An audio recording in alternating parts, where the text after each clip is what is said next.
In recognition of the completion of President William Ruto's first year in office, Tifa conducted a survey last week. It was done using computer-assisted telephonic interviews, with 1,007 respondents. The questions covered in this release focus on Kenyans' current economic conditions as well as their awareness of Kenya Kwanza's main campaign promises, including their views as to the extent of the implementation of these promises so far and their expectations about such implementation by the time of the next election in 2027. Release will report findings related to various current political issues. Some certain issues were covered in both of Tifa's previous surveys, in March and June. Findings from all three will be compared. Regarding the presentation of these results, Tifa has, where relevant, used political alignment, defined here as pro-government and pro-opposition. To produce this dichotomy, two criteria were used, which, if any, political party is supported, and the same for either of the two coalitions, Kenya Kwanza or Azimio coalition. While nearly one-fifth of all respondents, 18%, indicated that they could not recall any Kenya Kwanza 2022 campaign promises, nearly half, 47%, mentioned that of reducing the cost of living, 47%. Other frequently mentioned responses included assistance to small businesses, 29%, and employment creation, 18%.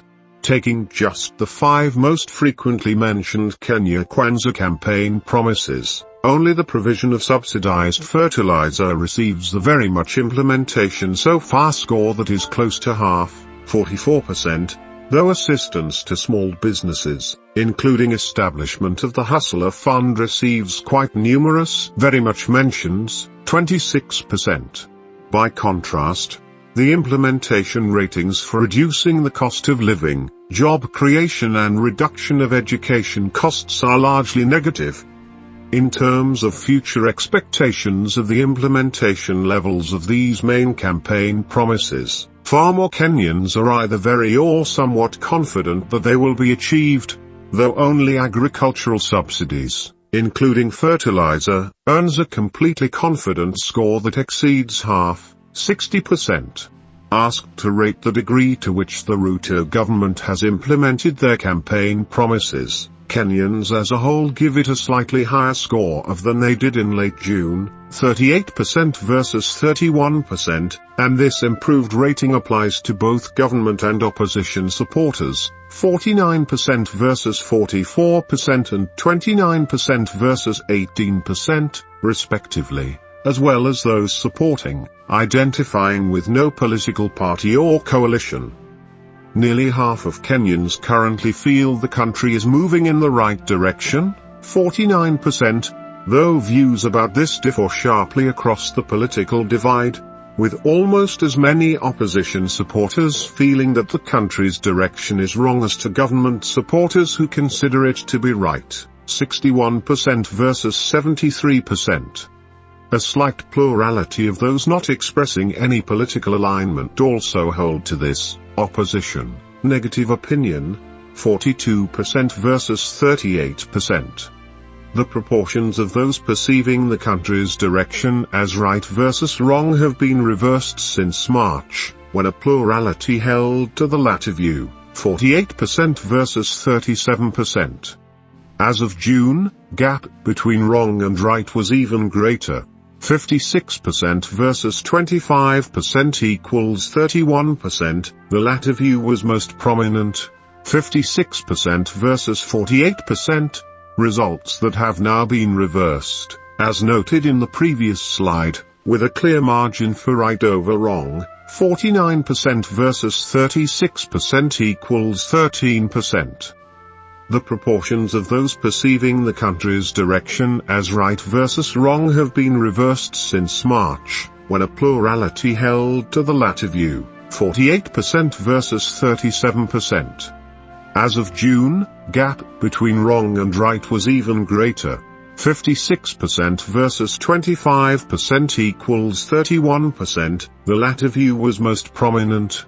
56% versus 48%, results that have now been reversed, as noted in the previous slide, with a clear margin for right over wrong. 49% versus 36% equals 13%.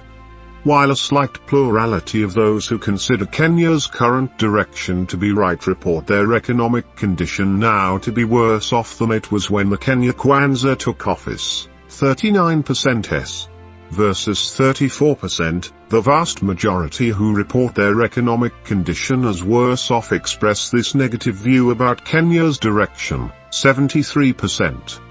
For their part, even among those who express now view about the country's direction, a clear majority also report their economic condition as having worsened over the last 12 months.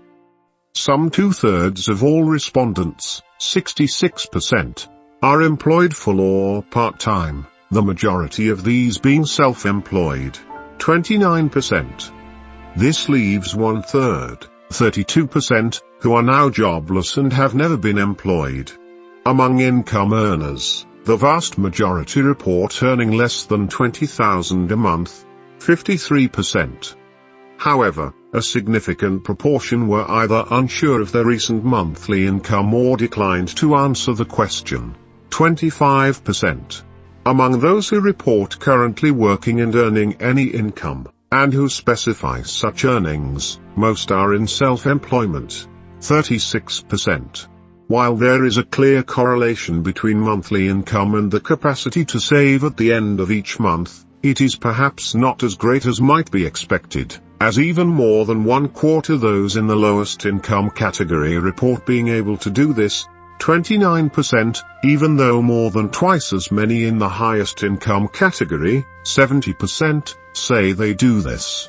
While only about half of income earners report being able to save anything at the end of each month, a clear plurality, 27%, indicate they put most of it in a savings account or other form of investment. Comparing their personal, household economic situation with that of 1 year ago, only 1/5 of Kenyans consider that it has improved, 21%, with most of the rest judging it to have gotten worse, 53%. However, even if a plurality of government supporters likewise hold this negative view, 41%, far more opposition supporters do so, 70%, which also applies to those professing no political alignment, 56%.